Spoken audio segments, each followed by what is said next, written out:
solution sí ẹ̀sùnkè mo mú wálé ní hiccup tí hiccups bá ń ṣe nǹkan tó máa sáré ṣe wàá change position ni ó wà lórí ìjókòó dìde dúró ó wà lórí ìdìde dúró jókòó ó wà lórí ìdùbúlẹ̀ dìde dúró change your position first wàá wá lọ wá ice water ló máa mú o kò ṣe warm water tó bá dẹ̀ fẹ́ mú ó ní system tó máa fi mú kò ṣe kó kọ́ máa mú díẹ̀díẹ̀ wàá dà tó pọ̀ sẹ́nu wàá wá gbé mi gbìm bí kò fẹ́ gbé solid mi wàá tún gbé another one mi wàá dà sẹ́nu àpọ̀ wàá tún gbé mi gbìm bí kò fẹ́ gbé nǹkan tó lé mi ó di méjì ìkẹta wàá jókòó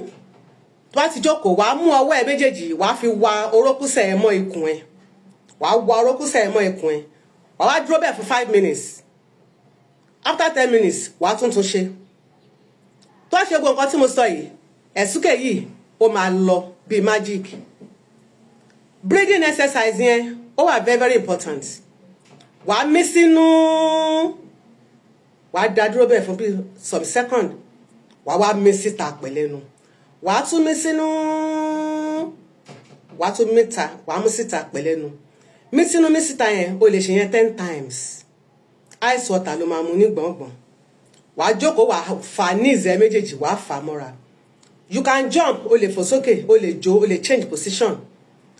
wàá rí pé diaphragm ẹ tó ń contract yẹn ó máa relax ibi báyìí ní hiccups ń ṣẹlẹ̀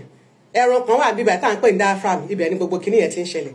tó bá ṣe gbogbo nǹkan tí mo sọ yẹn kinní yẹn á dúró déédéé ẹ̀sùnkè á lọ yàtọ̀ sí pé tó bá ní disease condition o tó bá ṣe nǹkan tí mo sọ yìí láàrin 30 minutes 1 hour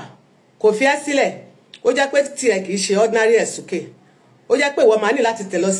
tẹ̀síwájú lọ sí hospital kó ṣe àyẹ̀wò fún ẹ kó wò ó bóyá disease condition ló ń fa tiẹ̀ kó sì bẹ̀rẹ̀ treatment fún ẹ lẹ́sẹ̀kẹsẹ̀ ṣùgbọ́n tó bá pọ́ dárí hiccup tí gbogbo ẹ̀ máa ń ní tó bá ṣe àwọn nǹkan tí mo sọ yìí solution ni o ó máa lọ bí magic ni lọ́dún wò.